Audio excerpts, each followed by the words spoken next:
नमस्कार दोस्तों। Authentic employment notice channel पर ऑथेंटिक एंड एक्यूरेट अपडेट के लिए आपका स्वागत है। आप लोगों को पता है कि जल्द ही HPSC असिस्टेंट प्रोफेसर की आपकी एडवर्टाइजमेंट आने वाली है। फरवरी में जो आपकी एडवर्टाइजमेंट आ जाएगी। कैंडिडेट का एक कॉमन डाउट है जो कि काफ़ी बार सामने आया है। सो उसी के रिगार्डिंग जो है मैंने काफ़ी जांच पड़ताल की इसकी। तो उसमें जो है टाइम्स ऑफ इंडिया में एक जो है न्यूज़ आई हुई है।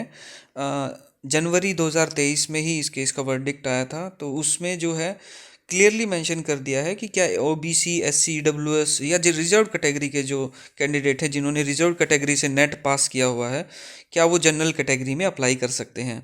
अगर मान लीजिए आपने EWS से नेट क्वालिफाई किया है या OBC से नेट क्वालिफाई किया है, जाहिर सी बात है कि उनकी कट ऑफ जो है जनरल कैटेगरी से कम जाती है। तो अगर मान लो आपकी कैटेगरी की सीट नहीं है और जनरल कैटेगरी में सीट आई है, या फिर आप अदर स्टेट से हैं, क्योंकि अदर स्टेट से अगर मान लो आपने इन कैटेगरी में नेट क्वालिफाई किया है, तो जाहिर सी बात है कि आप हरियाणा में जनरल कैटेगरी में ही अप्लाई करेंगे। तो क्या वो कैंडिडेट जनरल कैटेगरी में अप्लाई कर सकते हैं। सो वो टाइम्स ऑफ इंडिया की जो न्यूज़ है उसके अकॉर्डिंग जो है पंजाब एंड हरियाणा हाईकोर्ट का जो डिसीजन आया है उसमें जाहिर तौर पर मेंशन किया गया है कि आप जनरल कैटेगरी में अप्लाई कर सकते हैं। दरअसल वो केस क्या था कि हरियाणा में कुछ टाइम पहले पॉलिटेक्निकल लेक्चरर की पोस्टें निकली थी। तो मैथ्स का एक कैंडिडेट था जिसने कि EWS में नेट क्वालिफाई किया हुआ था।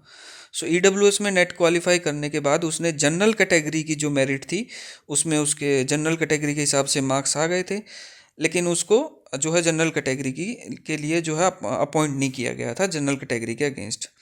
सो जब उसने कोर्ट केस किया तो कोर्ट ने यही वर्डिक्ट दिया है कि OBC SC EWS या रिजर्व कैटेगरी के कैंडिडेट हैं जिन्होंने नेट क्वालिफाई किया हुआ है रिजर्व कैटेगरी से, उनको अगर उनकी जनरल कैटेगरी के हिसाब से जैसे मेरिट बन रही है या फिर वो जनरल कैटेगरी के लिए अगर अप्लाई कर रहे हैं तो वो जनरल कैटेगरी में अप्लाई कर सकते हैं। सिर्फ नेट रिजर्व कैटेगरी में किया है ये चीज़ उस उनको जनरल कैटेगरी में अप्लाई न करने के लिए बाध्य नहीं करती है। तो जिन कैंडिडेट के बार बार कमेंट आ रहे थे कि सर हमारा जो है नेट रिजर्व कैटेगरी से है तो क्या हम जनरल कैटेगरी में अप्लाई कर सकते हैं, आप अप्लाई कर सकते हैं। वो जो टाइम्स ऑफ इंडिया न्यूज़पेपर की कटिंग है उसका लिंक जो है उस न्यूज़ का मैं इस वीडियो के डिस्क्रिप्शन में दे दूंगा, आप भी उसको पढ़ सकते हैं और समझ सकते हैं। सो ये इन्फॉर्मेशन थी गाइस। आई थिंक आप लोगों का डाउट जो है अभी क्लियर हो गया होगा।